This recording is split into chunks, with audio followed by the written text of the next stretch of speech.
저희가 이 방구석 랜선 콘서트를 준비하면서 독자들한테서 그 좋아하는 12살 해녀 시집 중에서 좋아하는 시가 있으면 좀 얘기를 해주세요. 그리고 왜 좋아하는지도 얘기해 주세요. 이런 부탁을 드렸었어요.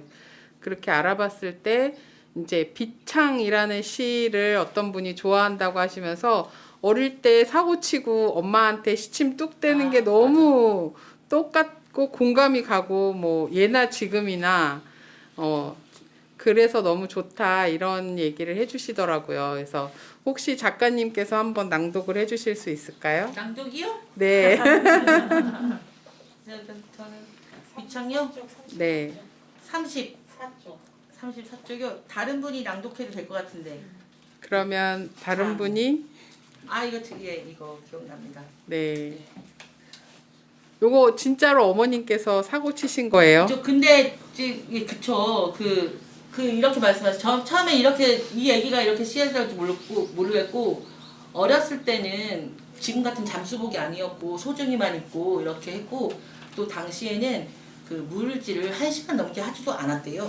너무 추워서. 그래서 되게 이렇게 나오고 또 엄마한테 여기 시에는 대화만 적혀 있어가지고 얘기들이 안 나오는데 그 물질을 30분 정도도 못했고 추워서 그렇게 더 못하고 어른들이 물질을 1시간 정도 집중적으로 한 다음에 나온 다음에 또 몸이 마른 다음에 다시 들어가는 일들도 있긴 있으나 그게 흔치 않았고 물질 한번 들어가서 한 다음에 나온 다음에는 내가 어머니한테 여기서 물어봐요. 그럼 해녀들은 그럼 뭐해?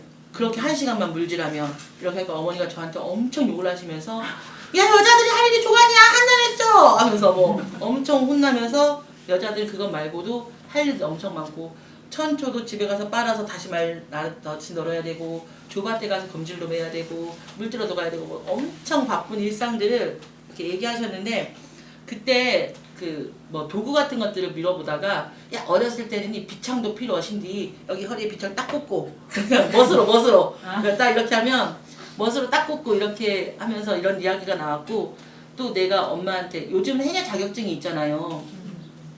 그래서 해녀 자격증은 어떻게 얻는 거냐고 이렇게 엄마가 물어보니까 엄마가 뭐라고 말했냐면 해녀 자격증 얻어서 도구를 다 갖추면 해녀 이렇게 말했어요.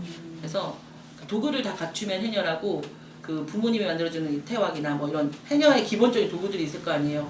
산악가락을 딱 산에 갈 때 안전장비 막 이런 것들 다 갖춰졌을 때 산악이 딱 이런 느낌 나듯이 도구가 다 갖춰지면 해녀라는 이런 이야기를 들었는데 이때는 해녀가 아니었을지도 모르고 그냥 물놀이 하던 그런 시절이었을 것 같은데 도구를 다 갖추고 싶으니까 막 이렇게 자기가까지 따로 없는 이런 비창도 이렇게 꽂았다 이렇게 뭐 이렇게 해가지고 물 잃어버리고 이거 보니까 그 엄마가 해녀고 딸이 작가니까 나 모르쿠다 파도처럼 같은 말로 부서져요. 파도같이 부서져야 된다는 말은 제 어떤 창의력이 들어간 거긴 하겠지만 엄마가 한 말은 아니겠지만 엄마의 이 경험이 얘기를 나 모르쿠다 해주게 이렇게 하는 게 정말 밀려오는 파도설처럼 저한테 부서졌어요. 네, 그런 추억이 있는 시네요. 네. 네. 그러면 읽어요? 노수미 작가님께서 한번 낭독을 멋으로 허리춤에 차고 갔다가 바다 어딘가에서 쏙 빠져버린 엄마의 비창. 소라 잡을 만큼 수영을 활활 해야 전복 잡을 만큼 숨이 커야 비창도 허리에 차는데 해초나 뜯을 거면서 곤박지만 가지고 바다에 갈 것을 허리춤에 차고 나간 비창 어느 바다에서 잃어버렸는지 나는 모르겠다. 엄마가 찾아도 나는 모르겠다. 파도가 푸르르 푸르르 같은 말만 하듯이 창고에 둔 비창 같냐고 엄마가 내게 아무리 물어봐도 나 모르쿠다. 파도처럼 같은 말로 부서져야지. 네, 감사합니다. 여러분들이 많이 공감하실 수 있는 그런 내용인 것 같아요. 네. 이런 네. 비창 이런 거. 그리고 이 시를 읽으니 어렸을 때 언니의 옷을 몰래 훔쳐 입어갔다가 두들겨 맞거나 언니 물건을 갖고 왔다가 잃어버려서 두들겨 맞거나 이런 기억들이 막 생각나네요. 네, 언니 희숙 언니님이십니까? 네. 감사합니다. 나 모르구나. 마지막. 네. 하고 싶은 말이 있어서 조금 이따 이제 마지막 발언해주세요. 해주세요. 못하고 가면은 아. 억울할 것 같으니까. 네네네네네네. 이제 알겠습니다. 거의 끝날 때가 돼가고 있잖아요. 네, 그렇죠. 근데 제가 제일 좋아하는 시도 한 개 있어서 말씀드리고 싶어요. 근데 사실 제가 좋아하는 시는 너무 여러 개라서 좀 뽑기가 어려웠는데, 제가 오늘 강연의 제목을 엄마 봄꽃 보러 가요. 그거로 잡아봤어요. 예, 그래서 그 시는 계속 바다 이야기잖아요. 거의 바다 얘기인데 나는 구덕 지고 엄마는 태왁 들고 우리 봄꽃 같이 보러 가자 이런 얘기가 되게 기쁘기도 하고 슬프기도 하고 그런 느낌이 들더라고요. 그래서 그 시는 어떻게 해서 짓게 되셨는지 듣고 싶습니다. 네, 정말로 기억에서 까먹을 뻔했어요. 그 아름다운 추억을. 여기 보면 표지에도 이렇게 제가 이 해녀 그림 그려줄 때 요즘 굿즈샵 같은 데 가면 해녀 캐릭터들 되게 일러스트처럼 그려진 것도 굉장히 많잖아요. 근데 그런 그림들이 더 익숙하고 친숙할 거라고 생각했는데 박들 작가한테 제가 뭐라고 했냐면 거무튀튀하고 그리고 거무튀튀하고 그냥 제주도 아이 같고 섬 아이 같고 그런 그림으로 그려주세요. 이렇게 해서 예쁘지 않게 그려주세요. 이렇게 했고, 그런데 그 해녀가 뒤에 태왁에다가 꽃을 들고 있는 꽃을 해산물이 아니라 이게 해산물인가? 꽃인가? 꽃이에요. 예, 예. 그 꽃을 이렇게 들고 가는 태왁으로 그려주라고 이것만 주신 건데, 얘가 엄마가 친정 외할머니도 그러니까 외할머니도 우도 출신인 것 같아요. 우도에서 제 엄마하고 얘기를 들으면 추격은 해보지 않았지만 우도에서 태어나서 우도 분들끼리 결혼을 하셨고 우리 엄마를 낳으신 것 같은데, 엄마랑 그러면은 엄마가 막 바다에 물질 가고 엄마도 이렇게 해서 우도에서 엄마 그러면 뭐 구경하러 가고 싶냐고, 엄마랑 놀러 가면 뭐 구경하러 가고 싶냐고 하니까 그냥 꽃 구경이라고 하던데, 꽃 구경 가주게. 당시에 무슨 구경을 그렇게 열심히 할 만한 것이 뭐가 있었는지 모르겠지만 꽃 구경 가고 싶었다고 그렇게 명확하게 얘기를 하셨고, 뒷부분에 되게 꽃 구경 가는 그런 시를 제가 쓴 것이 있었어요. 예. 그리고 저는 외할머니를 한 번도 본 적이 없거든요. 저희 어머니께서는 10대 후반때 외할아버지는 바닷가에서 어부였으니까 바닷가 일하다가 돌아가셨고, 그리고 또 외할머니께서는 배앓이를 심하게 하시면서 돌아가셨다는 이야기를 들었는데, 우도에는 병원이 없었잖아요. 우도에는 병원이 없어서 어머니의 이야기를 들으면 여기도 아편에 대한 얘기가 나오는데, 당시에 50년대 이때는 마약 같은 게 상비약으로 집집마다 많이 있었고, 어머니 물질 가서도 어머니는 아니지만 물질 가서 그런 씨를 받아와가지고 장독대 뒤에 숨는 그런 일들도 있었던 것 같아요. 그리고 어머니는 할머니한테 엄마가 아니라 외할머니한테 어머니의 외할머니한테 상비약을 녹여서 주사를 놓는 방법도 배웠대요. 그러니까 노숟가락에 주사까지 놔서 자기가 쓰러지면 노숟가락에 가루를 놔서 물에 녹인 다음에 촛불에다가 이렇게 잘 녹여가지고 할망 먹이라, 이렇게 은근 그런 것들을 이렇게 받았다는 얘기도 이렇게 있고, 그렇게 하는 얘기도 있는데 저는 정작 외할머니 한 번도 본 적이 없거든요.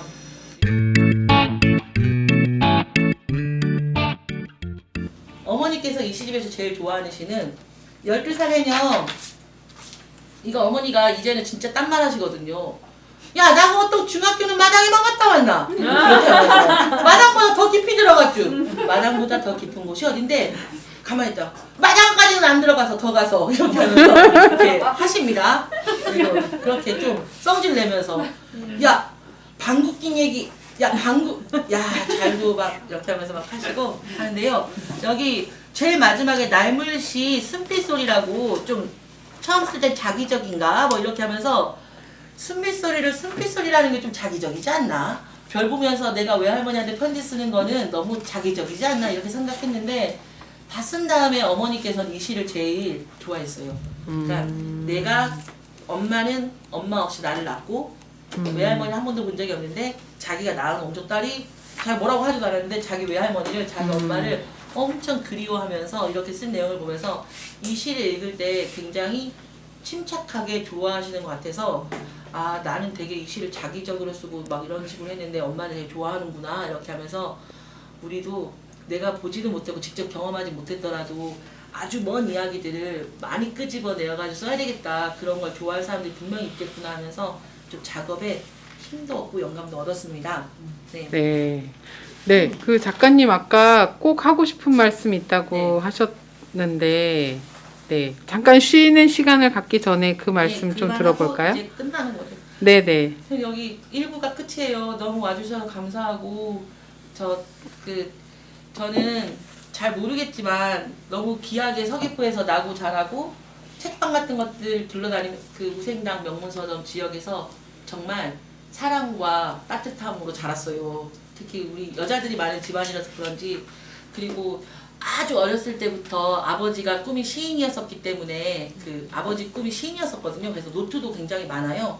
그리고 특히 제가 막내딸이라서 아버지의 문학적 기능을 굉장히 옆에 그 예를 들면 엄마가 해녀기 때문에 바닷가에서 아이를 데리고 놀 수 없기 때문에 우리 아버지는 오야지라고 하나?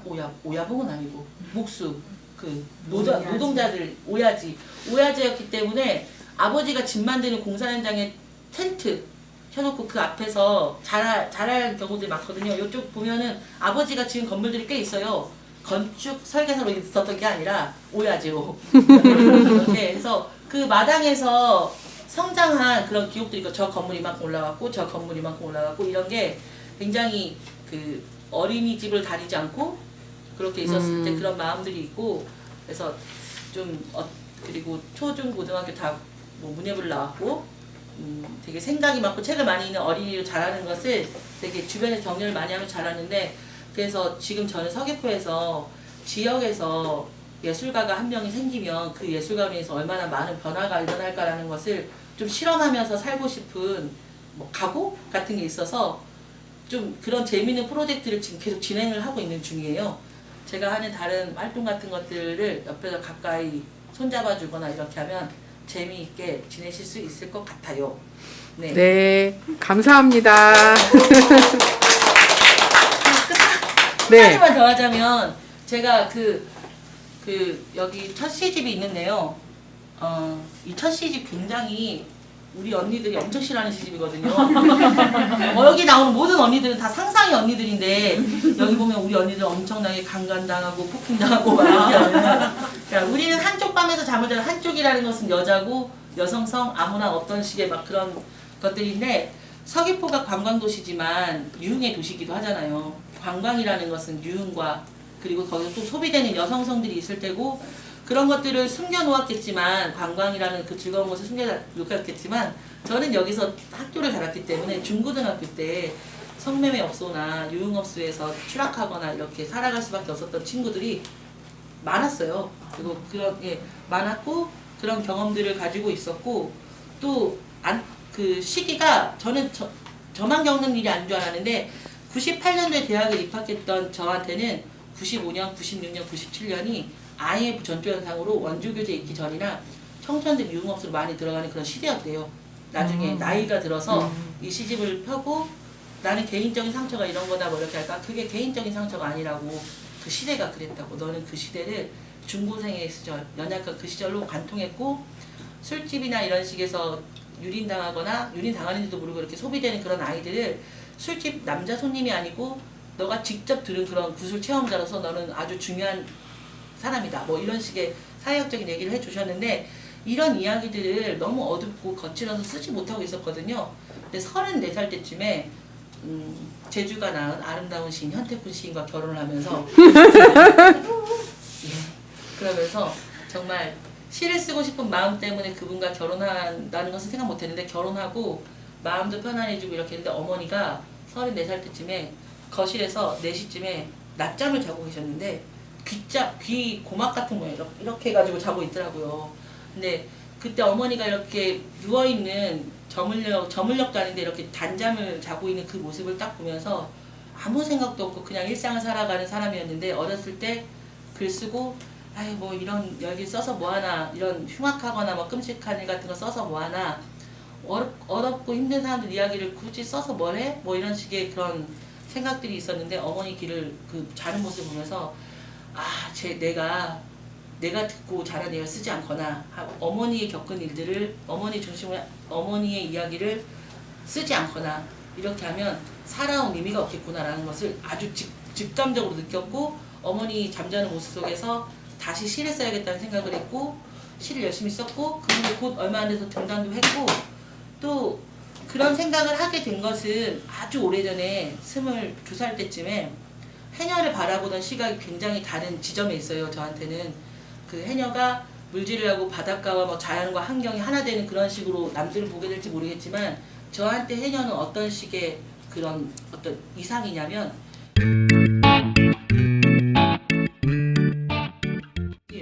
해녀라는 분들은 하루에 나가면 8시간 정도 작업을 하는데 말 한마디 없이 옆에 휴대폰도 없이 소통할 공하고 계속 들어갔었다고 사무직의 고독보다 더 굉장한 고독을 가지고 엄청 오랫동안 작업을 한 사람들 있잖아요. 그래서 잘 모르겠지만 미세하게 이 해녀분들의 몸속에는 엄청나게 침묵하고 언어로 단련된 수행자적인 마음들이 있을 수밖에 없다.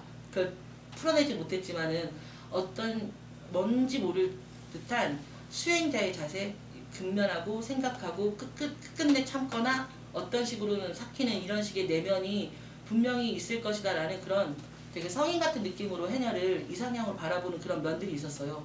그 이후로 해녀분들을 바라볼 때는 뭐 바다에서 일하거나 이런 분들이 아니라 침묵으로서 엄청 오랫동안 자신을 계속 일하는 그런 식의 해녀의 모습이 있다. 이런 배울 그런 식의 믿음? 이런 것도 있어가지고 해녀딸 마음 레시피 뭐 이런 것들을 하면 좀 마음 단련, 뭐 해녀들한테 엄청난 일이 벌어져 어떻게 마음을 단련하면서 이걸 극복했냐 막 이런 식의 얘기 들은 다음에 자기 개발서 같은 것도 쓰고 이렇게 할 계획이 있습니다. 재밌겠죠? 네. 저는 이렇게 12살 해녀 네. 이제 시작입니다. 네, 감사합니다. 그러면, 네. 네. 그러면 저희는 일단, 네.